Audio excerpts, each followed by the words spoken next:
pour parler de robots, d'intelligence artificielle et de transhumanisme, nous avons beaucoup de chance ce soir parce que nous avons à la fois Pascal Pic, un paléoanthropologue, et Laurent Alexandre. Je ne sais pas si on le présente encore, Laurent Alexandre, mais je vais quand même vous présenter tous les deux.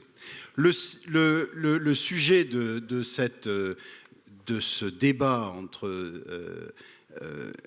Pascal Pic et Laurent Alexandre tournera autour de la vie avec l'intelligence artificielle. Alors, vous connaissez tous Pascal Pic. Pascal Pic est paléoanthropologue et il est professeur et maître de conférence au Collège de France.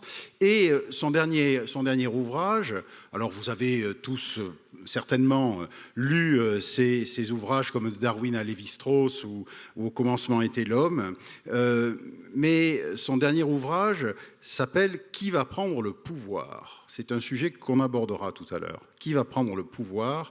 Les grands singes, les hommes politiques ou les robots? C'est un livre que je vous conseille parce qu'il est assez tonique. Et entre autres, je vais juste, en guise de présentation, vous citer quelques phrases de ce livre. « C'est nous qui éliminons les grands singes et créons les robots. » Écrivez-vous. Comment apprendre à vivre avec cette nouvelle intelligence artificielle pour assurer un futur meilleur à l'humanité? Ma réponse d'éthologue et de paléoanthropologue, c'est vous qui parlez, est qu'il nous faut d'abord, et je voulais souligner ça, comprendre les intelligences naturelles qui accompagnent notre évolution, à savoir celle des singes et des grands singes, sinon nous serons les esclaves des robots. Et Laurent Alexandre, de votre côté, vous venez de sortir un livre qui fait un tabac, qui s'appelle « La guerre des intelligences » chez Jean-Claude Lattès, que vous avez quelque part ici d'ailleurs. Et la problématique que vous développez, c'est l'intelligence artificielle peut-elle dépasser, oui on va le voir quand même parce que ça serait dommage, l'intelligence artificielle peut-elle dépasser les humains? C'est de ça aussi dont on va parler ce soir. Et comment l'éducation doit faire sa révolution? Alors, moi, j'ai été assez frappé par quelques chiffres que je vous livre, que je partage avec vous ce soir. C'est sur la rapidité de la progression de l'intelligence artificielle. Alors, je ne sais pas, on va dire l'IA ce soir ou on va dire l'intelligence artificielle? On va dire l'IA. Hein. Donc, on va dire l'IA entre nous, ça sera notre règle. Alors, l'IA progresse bien plus vite que tous les pronostics avancés, écrivez-vous. La rapidité d'apprentissage de l'IA est multipliée par 100 chaque année. Il faut 30 ans pour créer un ingénieur ou un radiologue et quelques heures pour éduquer une IA. Et vous en profitez dans votre livre pour vraiment mener une réflexion très intéressante sur l'éducation et notamment l'éducation des hommes aujourd'hui. Alors, nous allons parler donc de ces éléments-là et de la façon dont nous pouvons vivre avec tout ça, et c'est vous qui allez en parler, bien entendu. Et ma première question à vous deux, c'est une question très, très bête. L'homme sera-t-il, ou va-t-il être, ou est-il déjà dépassé, Pascal Pic? Pas pour l'instant, non. Mais il va falloir réfléchir à ces questions-là de manière un peu plus cohérente et d'un point de vue évolutionniste, puisqu'on utilise des termes qui sont beaucoup trop gros pour appréhender ces questions. L'IA, ça peut être aussi l'intelligence animale, pardonnez-moi, mais c'est comme l'histoire de la conscience. Qu'est-ce que vous voulez qu'on fasse avec ce machin-là? On ne peut rien faire d'un point de vue scientifique. Maintenant, quand on commence à travailler avec les espèces les plus proches de nous et à observer sur l'intelligence de soi, l'intelligence de l'autre, l'intelligence spatiale, etc., là, on peut commencer à travailler. Donc, on n'y arrive pas. Nous sommes toujours bloqués dans la métaphysique. Et je crois que le problème ne viendra pas des machines, il viendra de nos paralysies métaphysiques. L'homme et l'animal, ça n'a strictement aucun sens. Par contre, si on dit les hommes et les animaux, là, effectivement, il y a une diversité d'intelligence, etc. Et c'est pareil avec les intelligences artificielles. Et il est vrai qu'aujourd'hui, et on a fait ces machines pour cela, avec des algorithmes, le big data, etc., ou les capacités d'analyse, il est très clair qu'aujourd'hui déjà, sur certaines de nos fonctions cognitives, même complexes, une partie de l'intelligence artificielle est déjà nettement plus efficace. Notamment dès qu'il s'agit de toucher, pour faire simple, on rentrera peut-être plus dans les détails sur les capacités de notre cerveau gauche par rapport à celles du cerveau droit. Mais on verra que l'intelligence artificielle profonde, mais ça risque d'arriver aussi plus vite qu'on ne le pense. Donc, il va falloir comprendre également qu'on a de réelles difficultés dans notre pays, dans notre culture française. Dès qu'il y a un truc nouveau qui arrive, ça va nous piquer quelque chose. La première couverture, qui était le magazine L'Expansion, il y a 3 ou 4 ans maintenant, sur l'arrivée des robots, ça a été « ils vont prendre nos jobs ».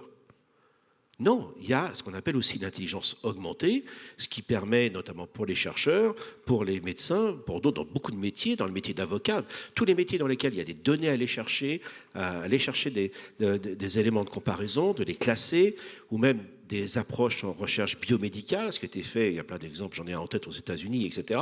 Il est très clair que ces machines ne font pas des choses que nous ne sommes pas capables de faire, mais elles le font 1 million de fois plus vite que nous, je dis ce chiffre, mais en tout cas, ça va beaucoup plus vite. Donc, on les fabrique. Elles ne sont pas en train de prendre nos jobs, ce sont nos tâches qui vont changer. Donc il faut arrêter un petit peu de cette parano. Ça ne veut pas dire qu'il ne va pas y avoir des moments de transition difficiles. Donc, elles ne vont pas nous surclasser à partir du moment où elles sont intégrées dans des nouveaux enjeux de société qu'on appelle le transhumanisme de manière un peu exagérée en général, mais aujourd'hui, comme le débat précédent avec mon ami Gilles Boeuf, il y a une urgence écologique pour les biodiversités.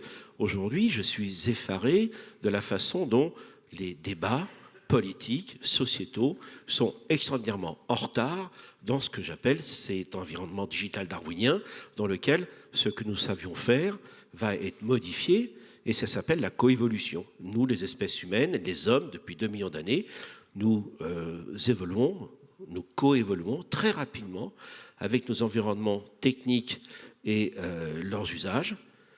Aujourd'hui, est-ce que nous entrons dans une 3e coévolution avec les nanotechnologies, l'intelligence artificielle, etc., qui vont effectivement modifier notre environnement, et ça ne va pas être dépassé. Et le vrai problème des questions qui se posent aujourd'hui dans les débats, j'ai eu le cas récemment avec un de vos collègues journalistes, il disait « est-ce que c'est bon ou mauvais ?» Attendez, si on change de société, ce qui était bon et mauvais avant ne sera pas forcément aussi bon, aussi mauvais. On va avoir des changements de valeur, des changements dans le rapport au travail, etc. Donc, la terminologie, je vous comprends que vous la posez comme ça, cette question, est-ce qu'on va être dépassé? Dans certains domaines, oui, mais les voitures vont plus vite que nous, à pied. Où est le problème? Hein? Donc, si on pose la question comme ça, bien évidemment.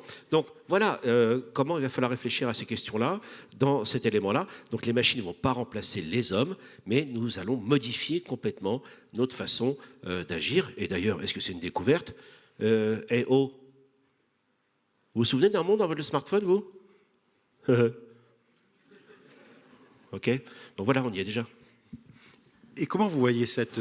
alors, on a bien compris que cette question est forcément mauvaise. L'homme est-il dépassé? C'est une mauvaise question. Mais qu'est-ce que vous en pensez, Laurent Alexandre? Je pense sur cette espèce de... Vous comprenez bien, la question, c'est une espèce de rapidité, de vitesse, d'accélération sur lequel on a du mal à saisir ce qui se passe. Je dirais qu'une intelligence artificielle pourrait aider les organisateurs, parce que ça fait 10 ans que j'ai arrêté d'opérer et il y a marqué chirurgien encore comme raison sociale. Alors, vous êtes invité à tweeter, bien sûr, hein, et mon tweet personnel, c'est @dr_L_Alexandre. Il est bien adapté. Hein. Et donc, je partage complètement ce que dit Pascal Pic. Ce qui est compliqué à comprendre, c'est que l'intelligence artificielle fait mieux que nous beaucoup des choses que nous faisons, tout en étant totalement inintelligente. L'intelligence artificielle, elle est con comme une bite.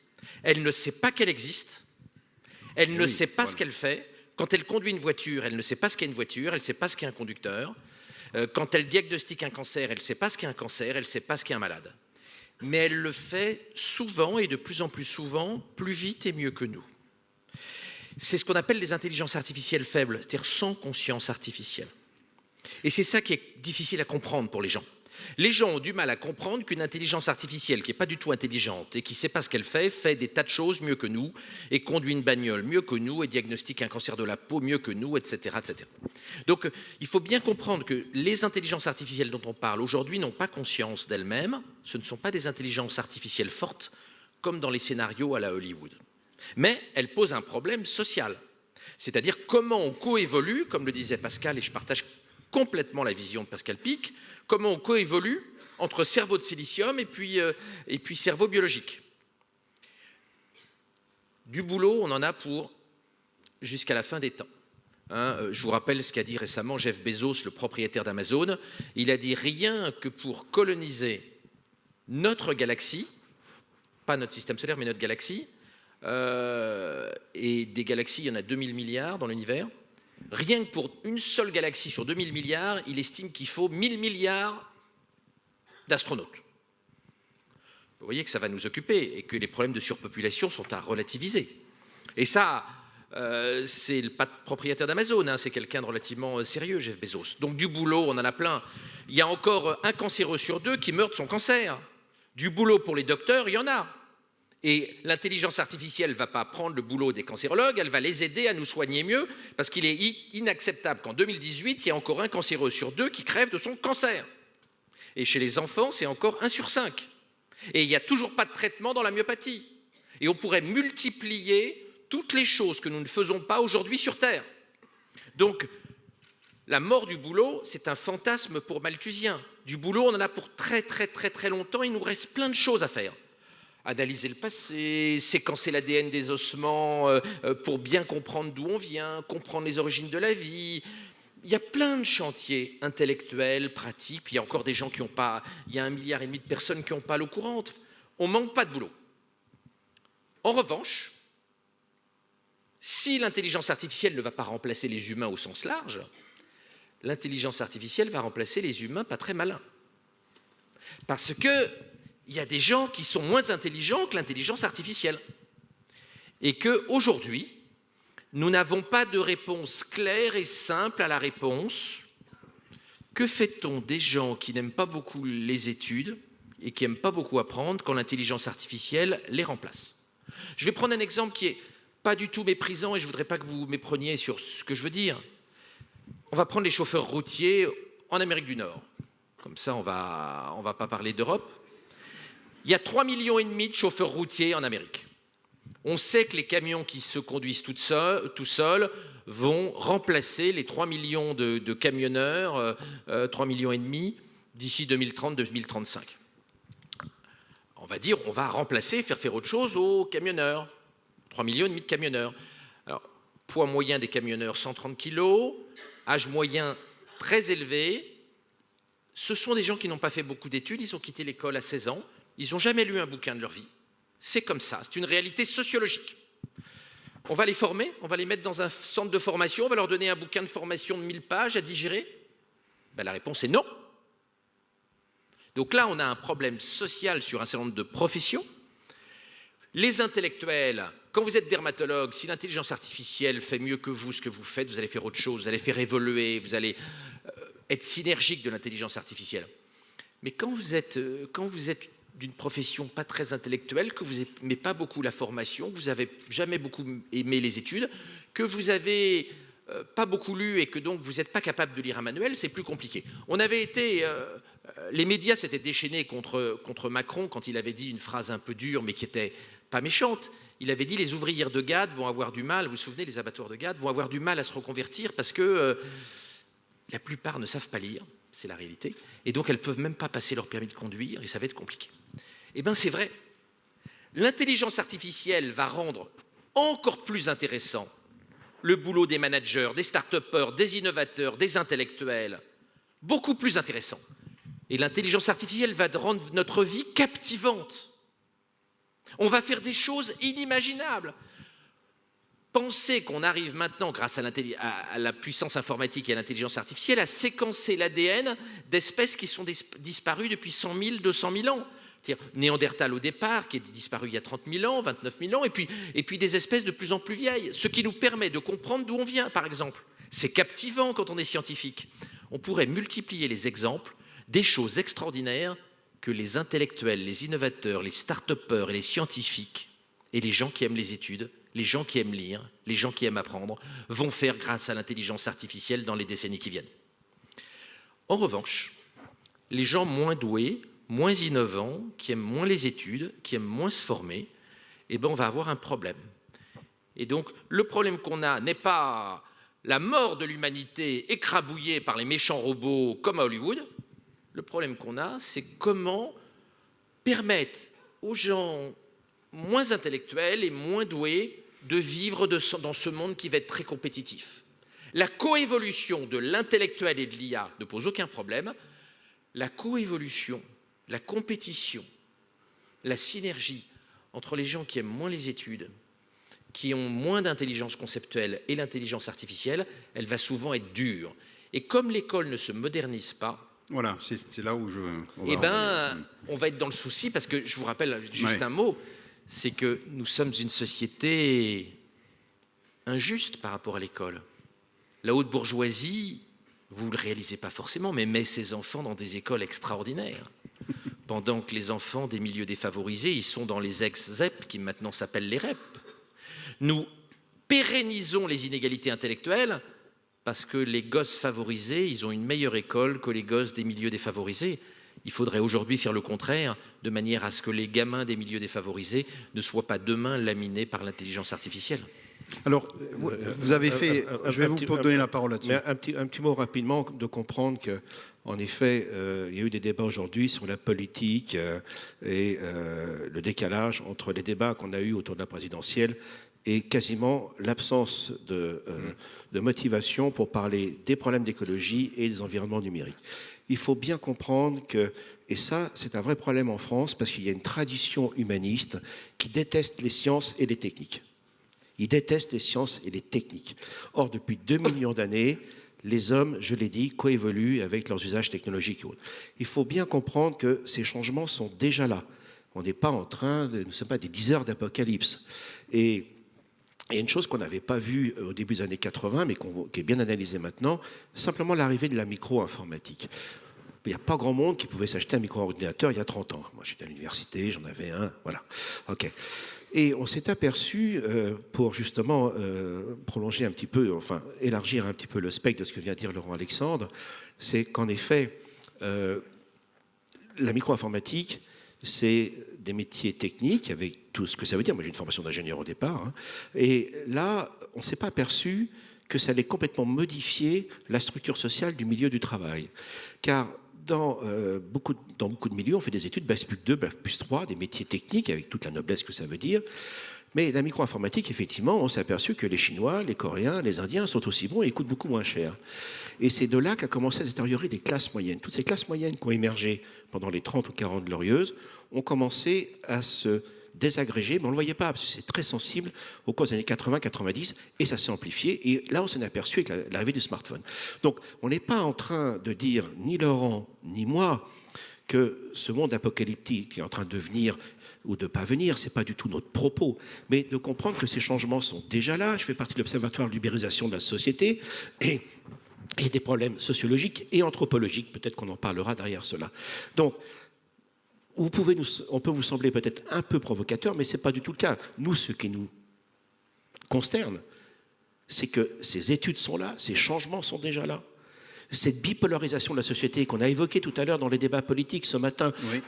Qui était très clair. Qu'est-ce qui s'est passé avec le Brexit, l'élection de M. Trump, et même chez nous, sauf que nous, c'était une vision plus d'espoir avec l'élection de M. Macron, qu'on ait voté pour lui ou pas. Mais il est très clair que ce qu'évoquait Laurent Alexandre à l'instant, cette bipolarisation entre les gens qui pensent que le monde de demain est possible pour eux et que le monde de demain n'est déjà plus possible pour eux, est une conséquence de ces changements liés aux ordinateurs et aux intelligences artificielles et aux smartphones. La question, c'est que faisons-nous maintenant ? Alors exactement, c'était la question que j'allais vous poser. Donc, puisque vous la posez vous-même, excusez-moi. Non, c'est très bien. Non, c'est impeccable parce qu'à partir de là, si on voit un monde très inégalitaire dans lequel vous dites dans votre livre, on a de l'intelligence artificielle qui apprend à devenir ingénieur en quelques heures, pour être caricatural, et puis une éducation qui n'a pas changé depuis 250 ans, qu'est-ce qu'on fait pour justement compenser ces inégalités? Il faut aujourd'hui sortir du déni. D'abord, notre système éducatif, il a décliné. Vous savez que ce sont les pays asiatiques qui sont premiers au classement PISA. Les petits Vietnamiens, ils n'ont pas toujours des chaussures pour aller à l'école, mais dans le classement international PISA, ils sont en mathématiques devant nous, en dépensant 20 fois moins que nous. Ça prouve à quel point on est minable, en rapport qualité-prix. Ils sont devant nous. Ils n'ont pas de godasse, mais ils sont devant nous en maths. Je ne parle même pas de Singapour. Singapour qui était une rizière il y a 50 ans, où les gens étaient miséreux, qui aujourd'hui a 2 fois le niveau de vie de la France, où les gens ont 10 points de quotient intellectuel de plus qu'en France, qui sont numéro 1 dans PISA, avec des performances en sciences qui sont éblouissantes. Donc on s'est un peu endormi sur nos lauriers, on n'a pas modernisé ce qu'on appelait jadis le mammouth, c'est-à-dire l'éducation nationale. Notre système est très inégalitaire. C'est en France qu'il y a le plus d'écart entre les enfants de la haute bourgeoisie et les enfants populaires en termes de résultats scolaires. Sous couvert d'un système égalitaire, on a le système le plus inégalitaire au monde.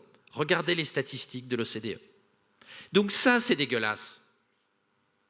En réalité, nos élites politiques ont accepté l'arrivée d'un monde à 2 vitesses, d'un apartheid intellectuel, d'un apartheid culturel en ne modernisant pas l'école.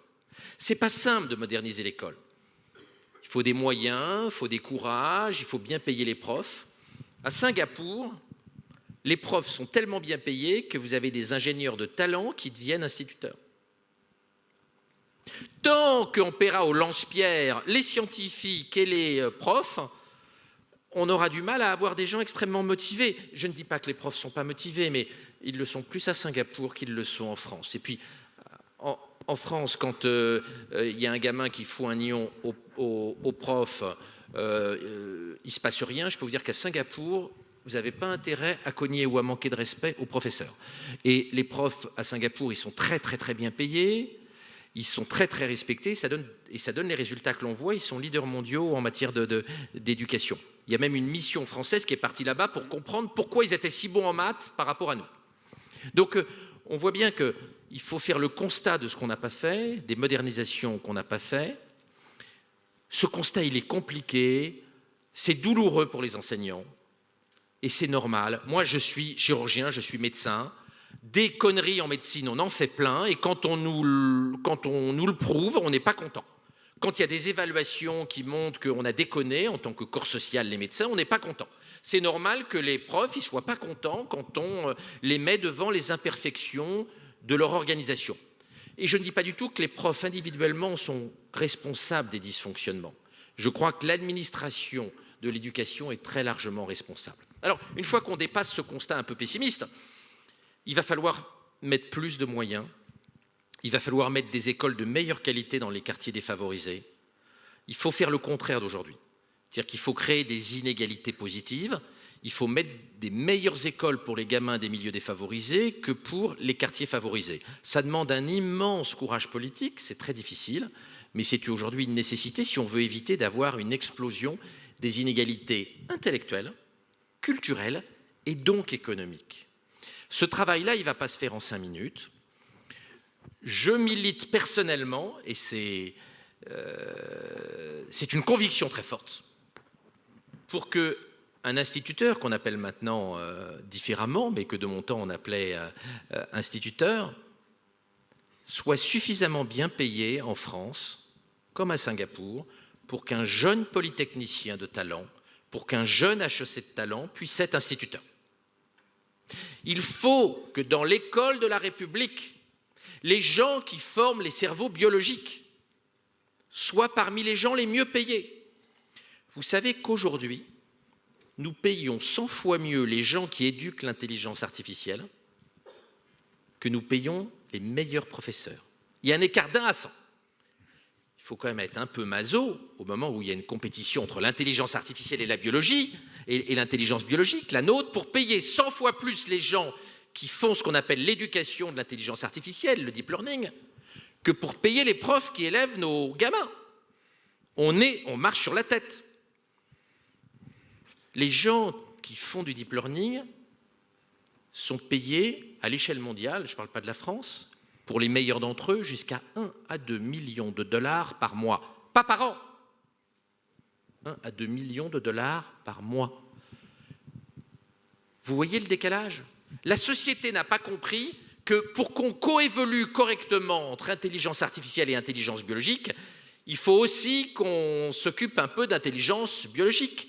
Parce que le problème de l'intelligence artificielle, et c'est en cela que l'intelligence artificielle n'est pas un problème technologique, c'est un problème politique et éducatif, c'est qu'il n'y a pas de problème de l'intelligence artificielle tout seul, il y a le problème des intelligences, c'est-à-dire de l'organisation de la société, de la coévolution dont on parlait tout à l'heure avec Pascal, entre les intelligences cérébrales et puis les intelligences artificielles. Donc il faut qu'on ait une réflexion globale sur comment on va organiser cet écosystème d'intelligence entre les intelligences artificielles et nos intelligences biologiques, tout en respectant l'intelligence des animaux et des grands singes dont parle souvent Pascal. Et donc on a une réflexion plus globale à mener sur ces sujets-là. Et l'urgence aujourd'hui, c'est de moderniser l'école, parce que je vous rappelle un truc trivial, mais que manifestement les politiques n'ont pas intégré. Nos enfants qui sont rentrés en maternelle en septembre dernier seront encore sur le marché du travail en 2070. Vous imaginez? Je peux vous promettre qu'ils ne seront pas compétitifs avec l'intelligence artificielle en 2030, 2040, 2050, 2060, 70. Il n'y a, rue de Grenelle, au ministère de l'Éducation nationale, personne qui réfléchit à l'intelligence artificielle, personne qui réfléchit à la façon dont l'intelligence artificielle permettrait de mieux personnaliser l'éducation, et surtout, comment organiser l'éducation, les filières, l'orientation, pour que les enfants aillent là où l'intelligence artificielle est mauvaise et n'aillent pas là où l'intelligence artificielle est bonne. Aujourd'hui, majoritairement, l'école, mais ce n'est pas spécifique à la France, forme les enfants à des métiers où ils vont être laminés par l'intelligence artificielle. Il faut faire le contraire. Il faut qu'on forme nos enfants pour qu'ils soient protégés de l'intelligence artificielle, complémentaires de l'intelligence artificielle. Nous devons mettre nos enfants le plus loin possible des zones où l'intelligence artificielle est talentueuse et les mettre le plus près possible des endroits où l'intelligence artificielle est nulle, et il y en a beaucoup. Et alors, juste un tout petit commentaire, si je peux me permettre, sur l'aspect totalement rétrograde de la rue de Grenelle, en l'occurrence. Il y a, on est obligé de le reconnaître, c'est pour ça que je me permets de vous reprendre là-dessus, il y a des missions, notamment la mission TADI, etc., qui travaillent sur les EdTech et notamment sur la façon dont la numérique... Et il y a des bonnes pratiques un peu partout, mais le problème, ça ne change rien, c'est votre constat. Hein, mais j'adore TADI et j'ai beaucoup de respect pour ce qu'il fait, mais TADI est un électron libre qui n'est pas directement rue de Grenelle, si tu me permets, et qui est même vu assez mal par les syndicats d'enseignants. N'empêche que la mission a été prorogée. Alors, Pascal Pic, sur cet aspect d'inégalité et d'évolution, l'aspect optimiste, c'est de se dire, finalement, l'homme s'est toujours adapté. Alors, voilà. Ouais, c'est pas ce qu'on entend par adaptation. Est-ce que c'est une adaptation au sens darwinien le plus caricatural, qui n'est pas exact d'ailleurs, consiste à dire on sélectionne les meilleurs, parce que c'est une forme d'eugénisme social, et puis les autres, tant pis pour eux. Donc c'est ce qu'on appelait le darwinisme social, du cousin de Darwin qui s'appelait Francis Galton. Il disait après tout les pauvres, pas les éliminer, mais laissons-le dépérir. Voilà, c'est leur destinée, si je puis dire.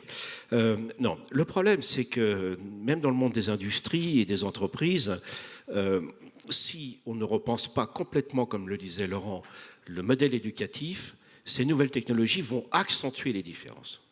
C'est très clair. Et ça, il faut faire extrêmement vigilant à cette question-là.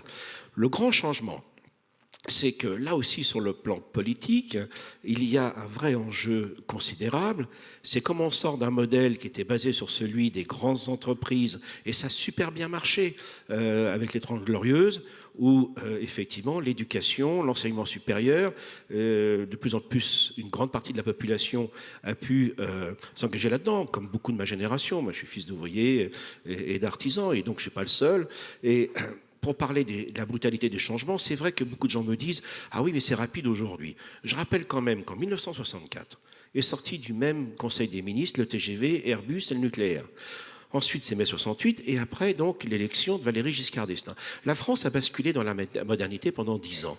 Eh bien, nous sommes exactement confrontés à cela, sauf qu'aujourd'hui, c'est à l'échelle mondiale.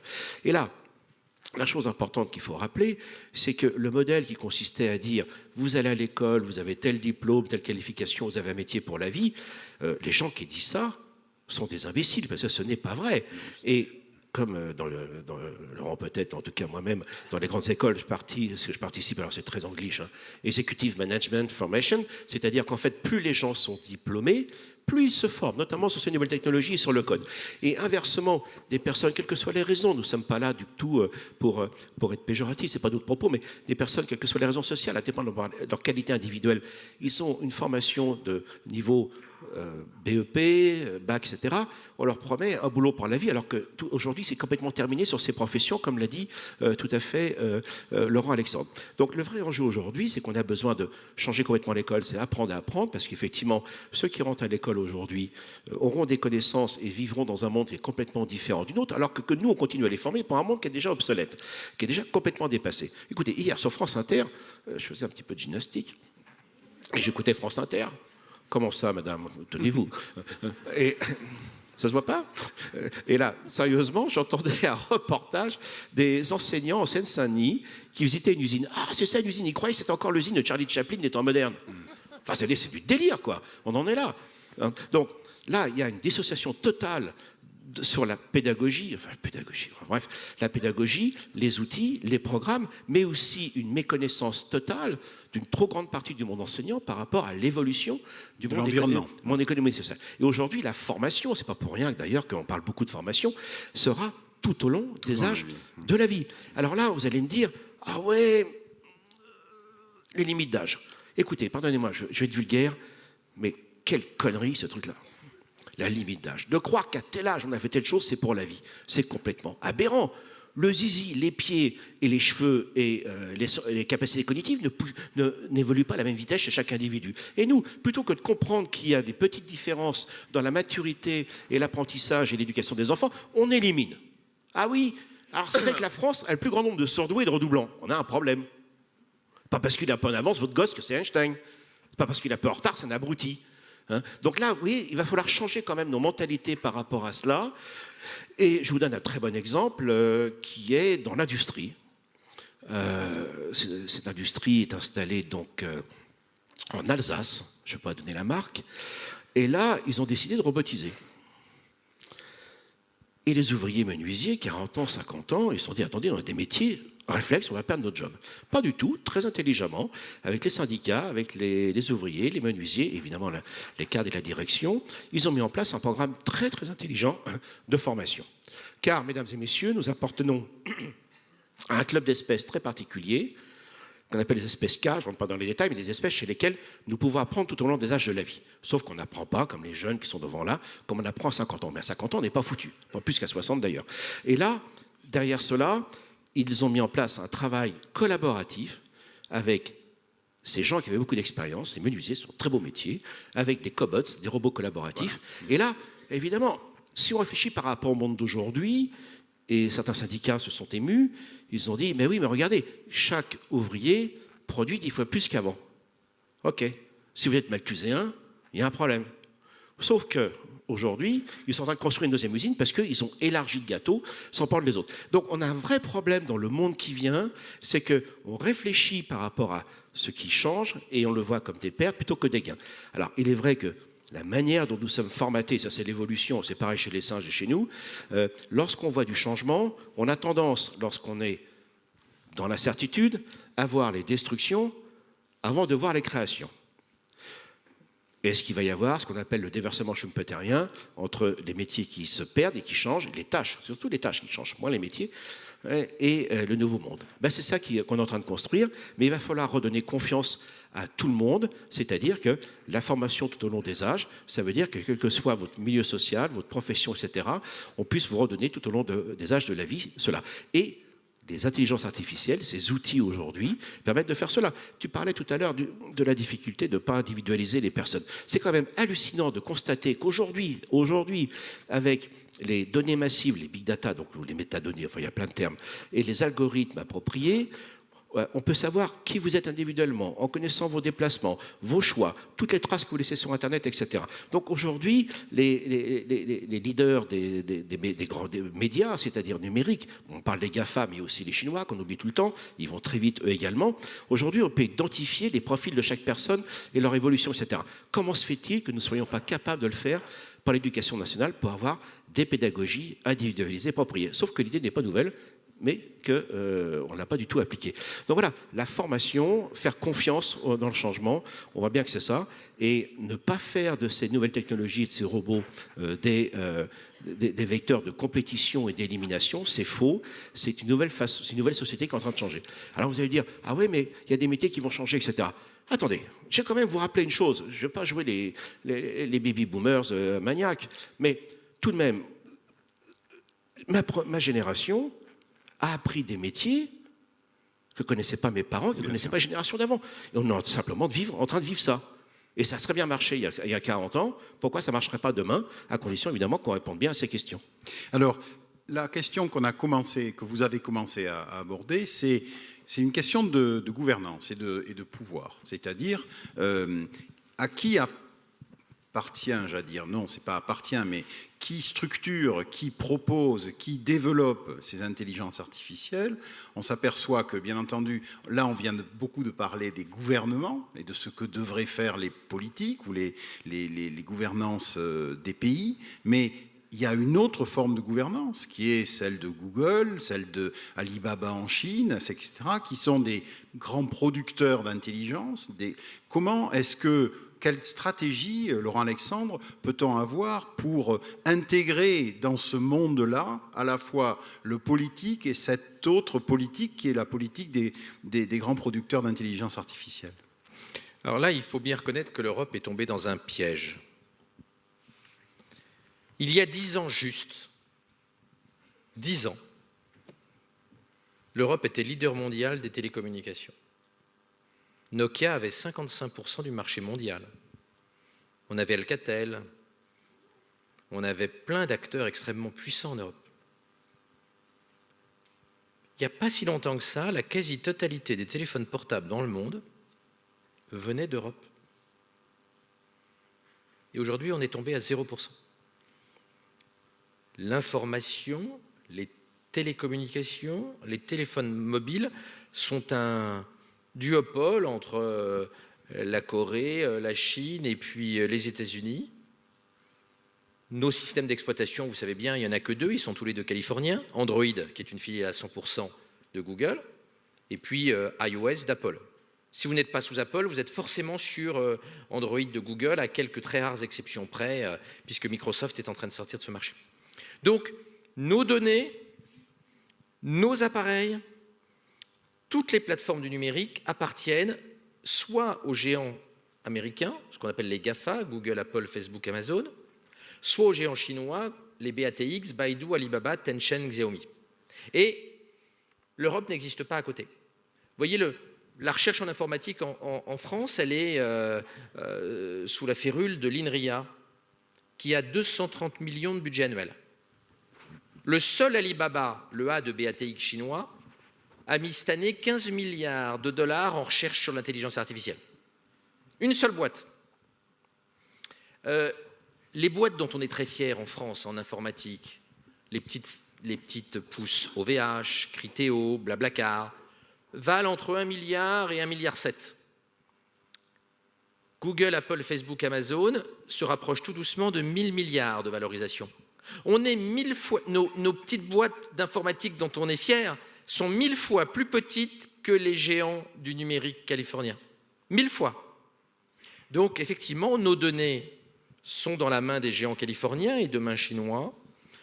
Nos téléphones, les réseaux sociaux, les moteurs de recherche, vous savez bien, sont un monopole américano-chinois. On s'est explosé la gueule. Alors qu'on était numéro 1 il y a 10 ans. On est passé de numéro 1 mondial à crapaud numérique en 10 ans. C'est un problème, parce que l'intelligence artificielle et puis le numérique, c'est quand même la première industrie mondiale au XXIe siècle. L'Europe n'a pas vu arriver.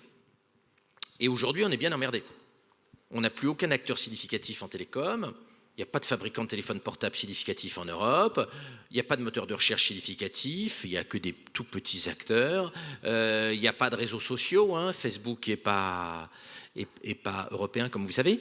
Et ça n'a l'air de rien, mais les bases de données énormes que les géants du numérique, Google, Apple, Facebook, Amazon, sont fondamentales dans la guerre de l'intelligence artificielle, parce qu'une intelligence artificielle, contrairement à un programme informatique, ça ne se programme pas vraiment, ça s'éduque à partir de gros volumes de données. Et donc, chaque fois que vous mettez une photo dans la galaxie, l'empire Facebook, Facebook plus Instagram, plus WhatsApp, plus Messenger, vous éduquez l'intelligence artificielle de Facebook.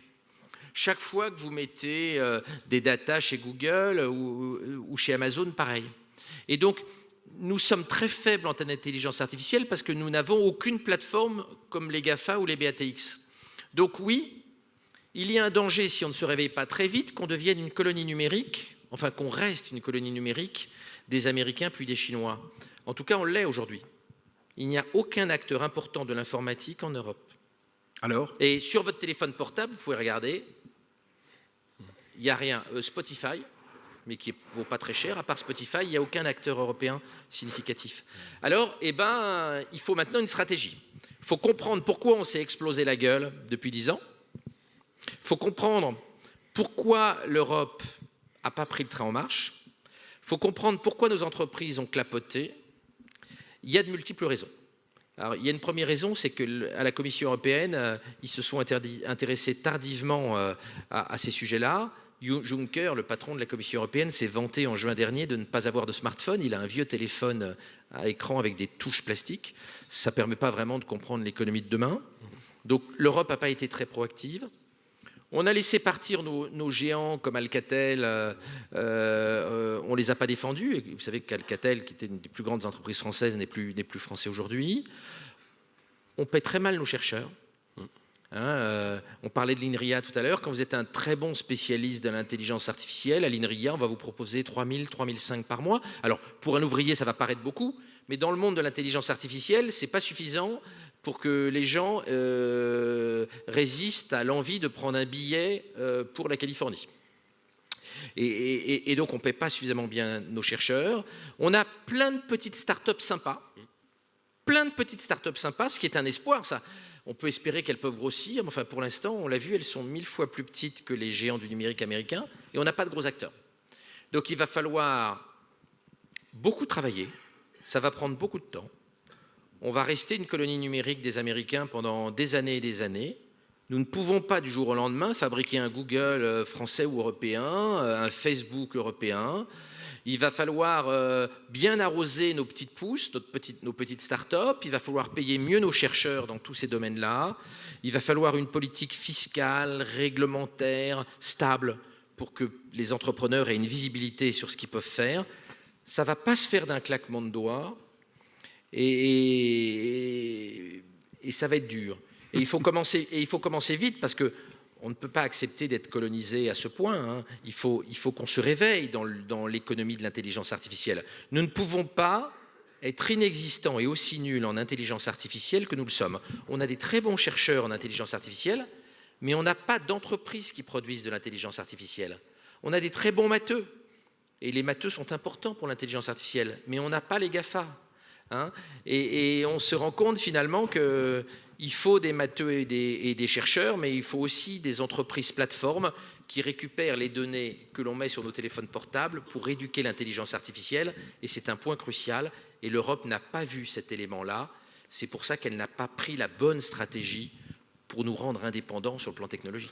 Alors, Pascal, un des problèmes, tu évoquais Nokia, c'est vraiment ça. En fait, l'Europe continentale a connu le projet européen, c'est un magnifique projet, je pense que c'est difficile à contester.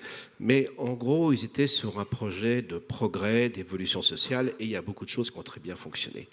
Sauf que nous sommes restés chez nos politiques et la plupart des dirigeants ou des responsables sur une logique de l'économie de la demande. Donc Nokia, c'était prévu comme un téléphone. Pour vous montrer la différence de philosophie, on passe, je ne vais pas entrer dans les détails, du monde de Lamarck, Jean-Baptiste de Lamarck, à un monde darwinien.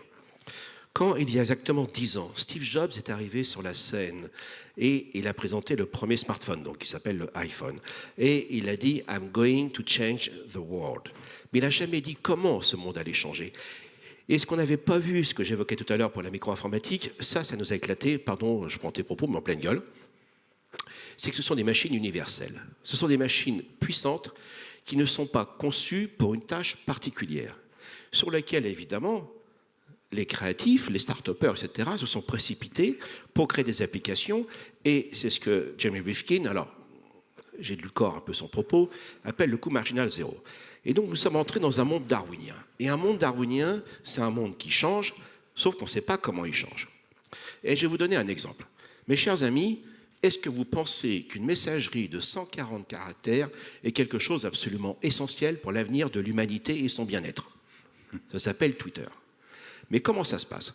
Nous sommes dans un monde de contingence. La contingence, ça veut dire quoi? C'est que vous avez, et l'évolution fonctionne comme cela. C'est-à-dire que vos gènes, ils n'en ont rien à foutre de vous, mais ils mutent, et puis c'est bon ou c'est pas bon. Un monde contingent, ça veut dire que des choses apparaissent sans aucune nécessité. Si ces choses-là ne sont pas sélectionnées, ne sont pas prises, ça ne change rien. C'est le premier volet de la contingence.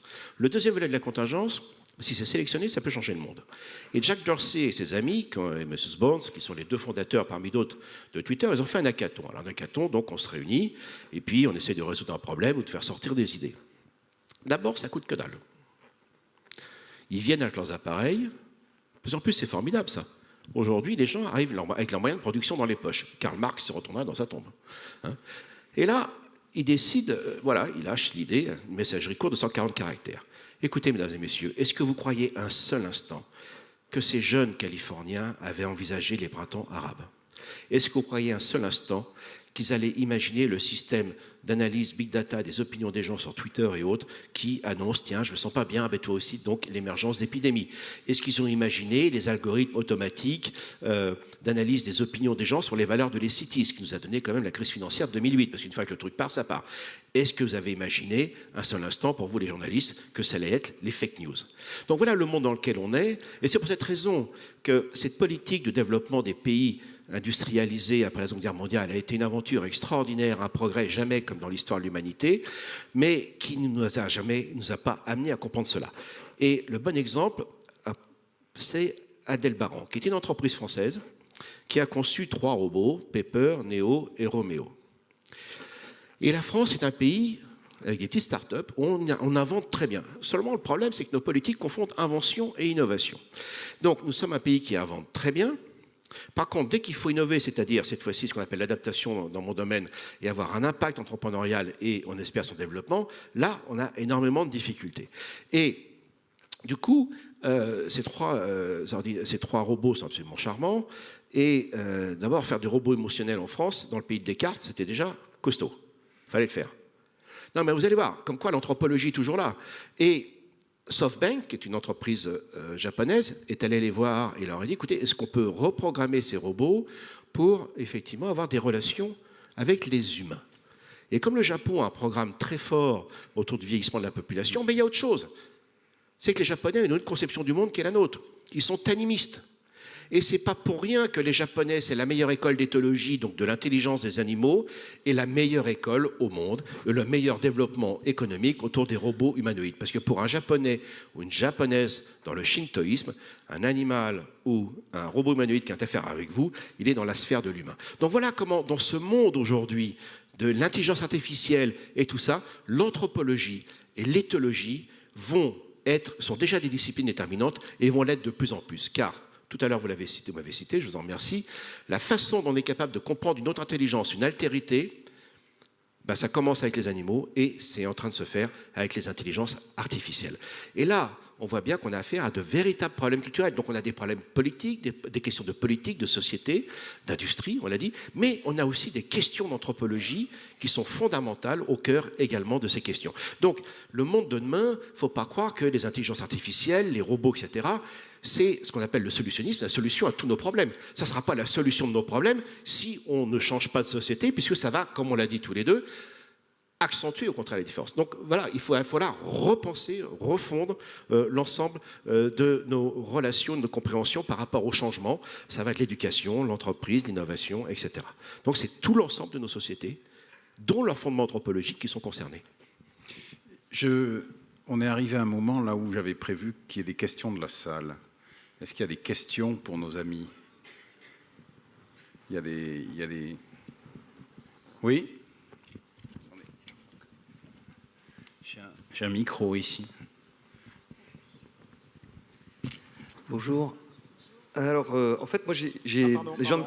Pardon. Excusez-moi, vous êtes fait hacker, là. Je me suis fait... C'est qui c'est? Oui, où vous êtes? Elle était où? Ah oui, là, d'accord. Bon. Donc, Jean-Michel Vincent, voilà. Donc, en fait, j'avais deux questions. Je vous passe la parole juste après. Et là où je suis d'accord, donc j'ai la chance d'être partenaire d'un grand groupe industriel européen qui promeut l'industrie 4.0. Et je ne cesse de dire aux gens de maintenance de se former de suite, immédiatement, parce que ce qui va arriver, ça va aller très très vite. Mais en fait, j'avais deux questions, une question très technique et une question plus philosophique. La première concerne l'organisation politique. J'ai vu la transition dans les années 80 des ingénieurs, techniciens vers la finance, qui nous a amenés à la situation actuelle. Alors, à votre avis, est-ce qu'il n'est pas nécessaire désormais d'avoir beaucoup plus d'ingénieurs scientifiques et techniciens qui viennent dans les instances politiques? Et la deuxième question est un peu plus philosophique et rejoint aussi le phénomène de l'anthropologie et résonne aussi avec le fait que des gens n'aient pas forcément de capacité à lire ou quoi que ce soit. Je voudrais revenir à quelque chose qui concerne les anciens peuples et les anciennes philosophies, qui, eux, ont une intelligence de la nature, avec une lecture de la nature beaucoup plus grande que ce que l'on peut avoir ici. C'est-à-dire que nous sommes coupés de l'élément vivant dans lequel nous sommes.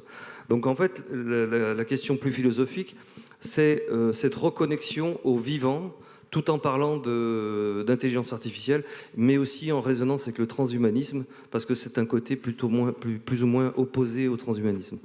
On va prendre d'abord la première question. Merci beaucoup. On va prendre d'abord la première question sur est-ce que ça manque d'ingénieurs chez les politiques? Alors, ou de scientifiques, en tout cas. Je ne vais pas défendre Macron et le macronisme, mais c'est clair que le renouvellement politique qu'on a vu là a fait venir plus de gens qui avaient bossé, parce que parmi les nouveaux députés macronistes, il y a moins d'apparatchiks, c'est-à-dire de gens qui ont fait de la politique depuis le berceau, qu'il y en avait jadis. Donc c'est vrai qu'on voit des ingénieurs, des chercheurs comme Cédric Villani, hein, qui est de chez vous, qui est de Lyon, Bonnel, qui est de chez vous. Pour la première fois depuis longtemps, on a au Parlement pas uniquement des gens qui font de la politique à vie. On n'a pas que des apparatchiks, que des hommes d'appareil. Il y en a, mais il y en a plutôt un peu moins. Donc ça, c'est plutôt pas mal, parce que, notamment dans les discussions sur l'intelligence artificielle, sur l'école, etc., sur la robotique, il y a du répondant. Alors que, franchement, jusqu'à maintenant, les parlementaires, entre nous, ils étaient nuls sur ces sujets-là. Donc, ça a un peu changé. Mais moi, j'irai un petit peu plus loin. Qu'il s'agisse des gens dans les entreprises, qu'il s'agisse des gens dans la politique, des hauts fonctionnaires, etc., je crois que ce qui va être le plus important dans les années qui viennent, c'est pas d'avoir des ingénieurs versus des énarques, ou etc. Non pas que je cherche à défendre les énarques parce que je suis énarque, mais c'est pas le problème. À mon avis, il va falloir avoir des gestionnaires de complexité. Parce que les problèmes ne vont pas être uniquement techniques. Si vous voyez, les techniques génétiques ou les techniques d'intelligence artificielle, elles posent des problèmes de sécurité, elles posent des problèmes éthiques, elles posent des problèmes moraux, elles posent des problèmes très très compliqués qui dépassent le seul champ de la technologie et de la technique. Donc je pense qu'on va, comme ces technologies sont très puissantes et modifient un peu le fonctionnement de l'espèce humaine et de la civilisation, je pense qu'on va avoir besoin encore plus de gestionnaires de la complexité que d'ingénieurs. Oui. Rapidement, il y a 3 coévolutions. La première coévolution dans l'histoire de la vie, c'est celle qui nous met en relation avec les autres organismes et micro-organismes. Tels que vous êtes là, mesdames et messieurs, 80% des micro-organismes qui composent votre corps, sur votre peau et l'intérieur, ne sont pas à vous. Donc nous continuons de coévoluer avec ces micro-organismes. Comme vous le savez, en fait, ça c'est une chose que j'essaie de raconter ça aux entreprises. il y a trois facteurs qui vous amènent à changer. Vous avez un gros pépin, une catastrophe naturelle, ou carrément ou les subprimes, donc là forcément ça change tout. La deuxième raison, c'est que nous coévoluons, nous sommes dans des communautés écologiques. Ça, c'est extrêmement important. Mais la troisième raison qui nous amuse à changer, c'est notre succès. Mesdames et messieurs, c'est quelque chose qui va vous surprendre. Plus on a de succès, plus on modifie l'environnement dans lequel on est, et plus il va falloir s'adapter. Et je vous renvoie à ce que disait Gilles Boeuf tout à l'heure. Le succès de notre espèce aujourd'hui, d'un point de vue purement darwinien, c'est-à-dire 7 milliards 500 millions d'individus avec un mode de vie sur lequel on consomme beaucoup d'énergie, on consomme trop de viande, etc., aujourd'hui nous confronte, Gilles est juste devant moi, à une situation d'urgence extrême pour s'adapter aux conséquences de nos succès. Donc il ne faut pas dire, on a eu du succès, ça va continuer comme ça. Non, nous avons tellement modifié nos environnements qu'il va falloir qu'on change de société et ce n'est pas facile. La deuxième coévolution, c'est Homo erectus, donc les premiers vrais hommes, il y a 2 millions d'années, qui avec le feu, les bifaces, les abris, les premiers habits, etc., font que nous sommes des espèces extraordinairement plastiques, c'est le terme à la mode pour les sciences cognitives, mais c'est le cas aussi sur le plan biologique et physiologique. Nous changeons extrêmement rapidement face aux environnements techniques et culturels et leurs usages. Quand les Homo erectus inventent le feu, la taille corporelle augmente de 20 cm, ils ont un cerveau 2 fois plus gros, ils vont à la conquête du monde. Ça va très vite. Quand on invente l'agriculture, c'est l'inverse. Bad news. C'est-à-dire qu'en fait, les villes, c'est formidable pour les agents pathogènes. On invente le travail et la sédentarité. Notre taille corporelle a diminué, on a perdu la moitié de notre masse musculaire et squelettique, on a perdu 200 cm3 de cerveau. Eh ouais. Et là, aujourd'hui, est-ce que nous entrons ou pas dans la troisième coévolution ? Ma génération, des baby-boomers, a gagné, ça a été dit tout à l'heure, 21 ans d'espérance de vie. Personne ne pouvait imaginer ça. Personne ne pouvait imaginer non plus les maladies neurodégénératives. Donc l'évolution est toujours un compromis. Il y a des choses dont on se passerait bien et qui étaient tout à fait imprévisibles. C'est ça. Aujourd'hui, la vraie question, messieurs, est-ce que nous ne sommes pas en train d'entrer dans une troisième coévolution avec les nanotechnologies, les connexions avec le cerveau, les exosquelettes, ça existe déjà, qui nous amèneront à être dans une nouvelle société. Sauf que, malheureusement, nous n'avons pas, et c'est tous les débats d'aujourd'hui, une époque formidable, elle n'y est pas encore. Nous quittons une époque qui était formidable il y a longtemps. Quelle sera l'époque de demain ? Et moi, mon gros problème, je peux vous dire, c'est ce que j'appelle le syndrome de la planète des singes. C'est dans aucun des films, même les récents. C'est dans les nouvelles de Pierre Boulle. Lisez le chapitre 8. La raison pour laquelle les grands singes ont pris le pouvoir sur la planète Soror, ce n'est pas un coup d'État des grands singes. C'est parce que les hommes et les femmes étaient rentrés dans une paresse intellectuelle et physique, puisque les machines produisaient les biens nécessaires et les grands singes étaient à leur service. Eh bien ça, c'est ce qu'on appelle la servitude volontaire. Le vrai danger, ce n'est pas l'intelligence artificielle en soi ou les robots, c'est si nous entrons dans une dépendance volontaire face à ces comports. Aujourd'hui, c'est dans le dernier livre de M. Harari, qui a des mérites et des choses comme ça, mais aujourd'hui, le confort est la pire menace de l'avenir de notre société, parce qu'on est bien à l'aise et on ne va pas réagir. Et c'est ça le pardon de la planète des singes. Et je vous conseille un autre livre, alors, lisez le mien d'abord, et puis celui de Laurent. Mais en troisième, vous lisez celui-là, c'est La fin de l'Empire humain. C'est de Charles-Édouard Bouet, qui est le CEO, comme on dit chez les gens branchés, du cabinet Roland Berger. Et il dit exactement la même chose que Pierre Boulle il y a 40 ans. Notre pire danger face aux intelligences artificielles, ça va être effectivement de nous mettre dans cette dépendance et l'absence de vigilance, notamment par rapport à l'environnement, parce que, vous le vouliez ou non, ces deux autres coévolutions, elles continuent. On le voit très bien. Il y a une étude qui a été faite en Angleterre, à Londres, sur les chauffeurs de taxi londoniens. Depuis que Waze est arrivé, Waze, le GPS qui est la propriété de Google, la taille de l'hippocampe, qui est la partie du cerveau qui organise la mémoire, et notamment la mémoire en 3D, a considérablement diminué de taille. Vous amenez le GPS et vous avez des changements dans la taille de la zone qui mémorise dans le cerveau. Vous imaginez, si on était dans une société où on arrête de bosser, nous aurions au niveau du cerveau la même chose qu'on a avec ces Américains qui pèsent 150 kilos et qui bouffent toute la journée. Donc il faut faire attention. C'est la raison pour laquelle moi, personnellement, politiquement, je suis contre le revenu universel. Il faut faire attention à ce qu'on ne rentre pas dans un système où on ne bosserait plus, on ne ferait plus d'efforts et où on deviendrait, sur le plan cérébral, ce que sont sur le plan physique les hyper-obèses américains. Je pense qu'il faut qu'on reste challengé. Il ne faut pas qu'on se mette en situation d'infériorité. Ce n'est pas parce que la machine peut faire beaucoup de ce que nous faisons que nous ne devons pas muscler notre cerveau. Le cerveau est un muscle. Il ne faut pas l'abandonner sous prétexte que les machines peuvent faire mieux et plus vite ce que notre cerveau peut faire avec difficulté. Nous devons rester musclés du cerveau. Sinon, alors là, pour de bon, on a des soucis à se faire. Alors, je vous avais promis une question ici. Allez-y. C'est bon? C'est bon. Oui, Laurent, c'est une question qui rejoint un petit peu tes deux sujets actuels. Tes sujets actuels, pardon. J'étais à Shenzhen la semaine dernière et là, effectivement, j'ai pu comprendre à quel point la lecture de ton bouquin était prégnante et réaliste, même si parfois je trouvais que c'était un petit peu offensif. C'est-à-dire qu'on se balade à Shenzhen, qui est quand même une grosse ville, un marché électronique conséquent et avec une croissance assez fabuleuse. Tu vois plein de caméras dans les rues de Shenzhen et quand tu vas au centre des opérations de Huawei, si je le prononce bien, qui d'ailleurs est en train de gratter Apple, hein, c'est-à-dire qu'il y a effectivement Apple, mais maintenant il y a Huawei en deuxième place, en deuxième position. Tu vas dans le centre des opérations et notamment les écrans de reconnaissance faciale qui utilisent l'intelligence artificielle. Et là, tu commences à flipper parce qu'effectivement, la Chine n'a pas d'éthique et n'a pas nos lois et n'a pas notre culture. Donc ça va très loin en termes de technologie, d'une part, et d'autre part, quand on va dans les centres de production là, du Huawei, tu vois tous ces petits Chinois qui justement sont par milliers, par centaines. Quelle éducation ont-ils? Peut-être pas très élevée, c'est pas des illettrés, mais ils produisent les téléphones. Comment vont-ils faire justement pour relier cette problématique en même temps d'éducation moyenne et en même temps d'intelligence artificielle fulgurante? C'est un vrai business case. On va avoir plein de frottements sociaux, politiques, éducatifs. La coévolution entre l'intelligence artificielle et l'intelligence biologique, qu'il s'agisse de la Chine, qu'il s'agisse de l'Europe ou des États-Unis, elle ne va pas se faire sans facilité. Vous avez vu aux États-Unis, entre les zones qui vont extrêmement bien de la Silicon Valley avec des gens payés des fortunes et puis les petits, ce qu'on appelle les petits blancs non diplômés, qui est un groupe sociologique défini comme ça, parce qu'aux États-Unis, il y a des statistiques ethniques, ce qui est interdit chez nous, et bien, il y a un écart de plus en plus important. L'espérance de vie des Blancs non diplômés aux États-Unis est en train de baisser. Pour la première fois dans l'histoire des États-Unis, on a un groupe, les Blancs sans diplôme, dont l'espérance de vie baisse. Le taux d'overdose a fait x3 en 5 ans. Les Blancs non diplômés du centre des États-Unis, qui ont voté Trump, ils sont en train de couler.